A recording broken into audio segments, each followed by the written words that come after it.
groceries. That's the first one, and it's probably where most of my money goes now. And I don't feel one flicker of guilt about it. Here's the thing.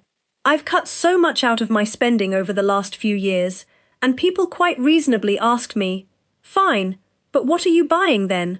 Because obviously I haven't stopped completely, that would be silly. And the honest answer is that food sits right at the top of the list. Fresh stuff, good stuff, things closer to the earth and further from a factory.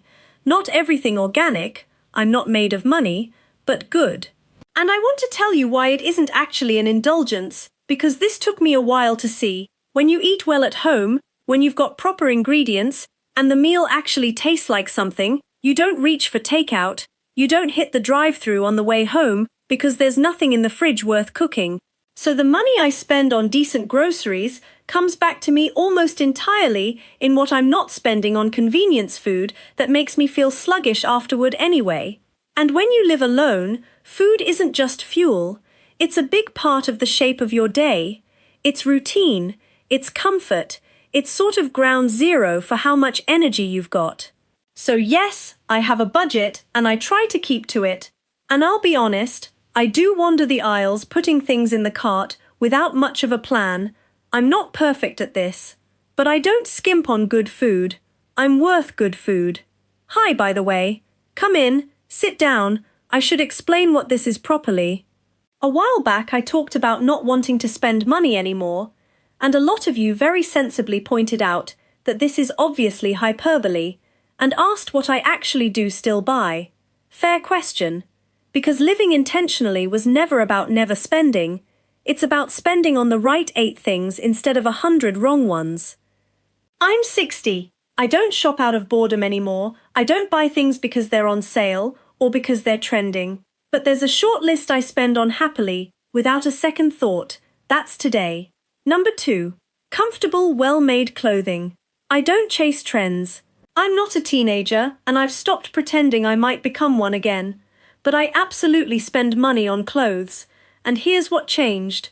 I buy for fit and comfort now, and when I find something that genuinely works, I pay what it costs, and then I buy it again in another color.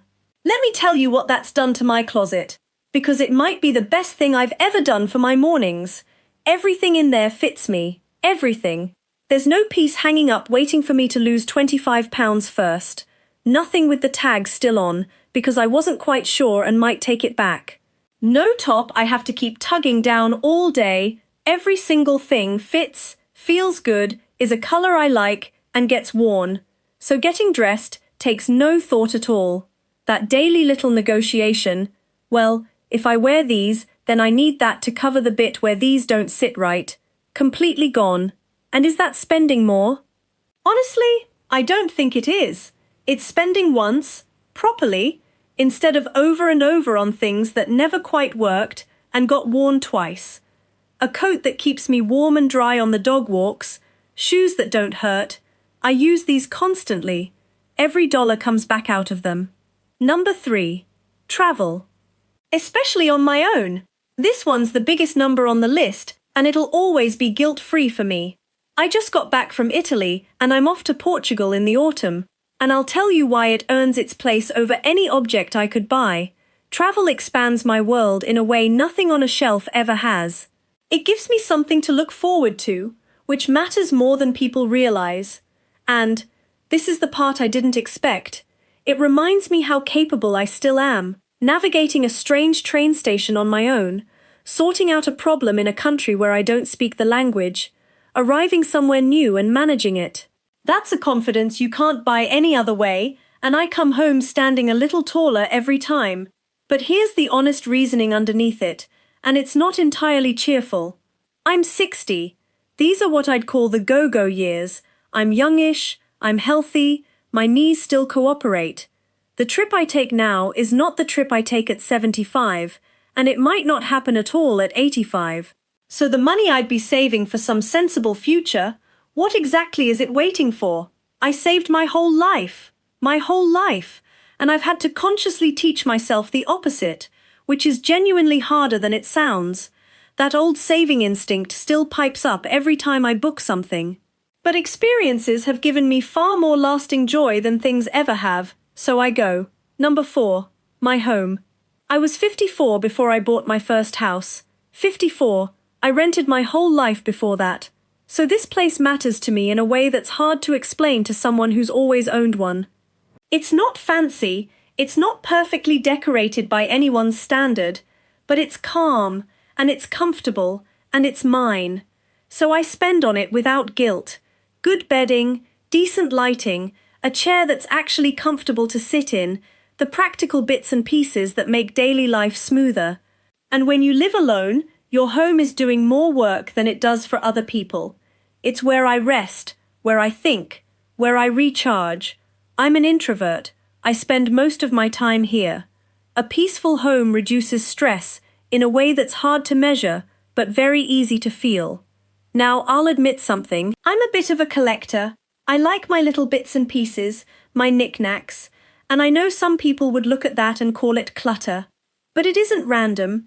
Everything's got its place, and everything means something to me. That's the difference. I'm not filling the house because I'm bored. I'm making a place that feels like a sanctuary, and I'll spend money doing it. Number 5. Health. All of it, without hesitation. This category climbs the list every single year, and I've stopped thinking of it as optional spending. It's foundational spending. Comfortable walking shoes. The dentist, on schedule. The eye doctor, on schedule. Vitamins. Anything that supports my mobility and keeps me moving. Because taking care of yourself isn't indulgent, and I wish somebody had told me that 30 years ago. It's practical, and it gets more practical the older you get. When you feel well, it touches everything. Your mood, your energy, your confidence, how independent you can be.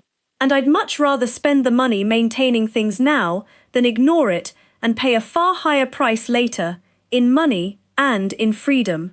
That's not fear talking, that's arithmetic. Number 6. Paying somebody else to do the things I hate. I have a cleaning lady twice a month. Twice a month, in a very small house, and I know exactly how that sounds. But here's the truth. I have cleaned my own home since I was a teenager, right up until last year. Decades of it. And I despise it. Floors, vacuuming, all of it, I've hated every minute. So now someone comes and does the heavy lifting, and it frees me up in a way that's completely out of proportion to what it costs. I feel no guilt whatsoever. If anything, I feel a bit annoyed I didn't do it decades sooner. Last year, I paid a fellow to weed all my garden beds and put edging in. I could have done it myself, absolutely. It would have taken 2 weekends and a lot of complaining. He did it in a day. Best money I spent all summer. And think about it in the context of living alone. Every responsibility is yours. Every single one. Nobody's splitting the house, the yard, the maintenance, the admin. It's all on you, all the time. So farming out a piece of it isn't laziness, it's just sensible load management. My time and my peace of mind are worth more to me every year, and occasionally paying someone to take the hard bit is a wise trade, not a defeat. Time with the people I care about. I'm an introvert, so I don't spend much socially. I'm not out 4 nights a week. But what I do spend, I spend deliberately on the connections I actually want to keep. Theatre, a concert, a pub night with my favorite people. That's money well spent every time, and I'll be honest about why this has moved up the list, because it's the thing nobody wants to say out loud. As you get older, you start losing people. That's just the truth of it. Friends move, friends get ill, friends go. So the ones still here, the ones whose company I genuinely love, I'm not going to let that drift, because I was being careful with money. I'm off to Portugal in the fall with 2 women I've been friends with since we were teenagers. We barely see each other now, but when we're together, it's like no time has passed at all. That trip is 2 of my favorite things at once, and I didn't hesitate for a second. Shared experiences last so much longer than anything I could have wrapped up and handed them. And number 8. The little joys. Small ones. Deliberate ones. The good coffee. Loose-leaf tea instead of the bags. Sometimes just a bunch of flowers from the grocery store, sitting in those buckets by the door, because they're pretty and they'd put a bit of color in the house. None of this is much money. That's rather the point. It's not mindless. It's not constant. I'm not buying a treat every time I'm bored. That's the old habit I got rid of. It's a few small, intentional pleasures scattered through ordinary weeks. And I've come to believe you cannot live well by stripping every little joy out of your life to save a few dollars. What are you saving it for exactly? A life with nothing nice in it? These little upgrades don't derail my finances by any measure, and they make my days noticeably better. That's the whole trade, and it's a good one. So there they are. Good food, clothes that fit, travel, a calm home, my health, hired help, the people I love, and small pleasures. And when I lay it all out, here's what strikes me. Not one of those is a thing, really. Even the clothes and the coffee aren't about owning them, they're about how the day feels. That's what changed. When you stop spending on what doesn't matter, you free up an enormous amount to spend on what does. Your money starts to reflect what you actually value instead of your impulses or a sale or whatever everyone else is buying this month. And it turns out I value a peaceful house, a body that works, food that's good, and the people and places that make life feel wide.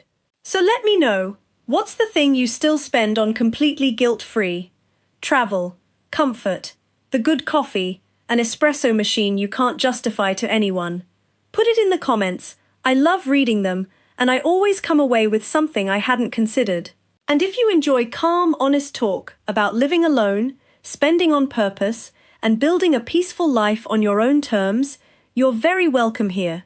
Give it a like, subscribe if you'd like to stay, and I'll see you next week. Bye for now.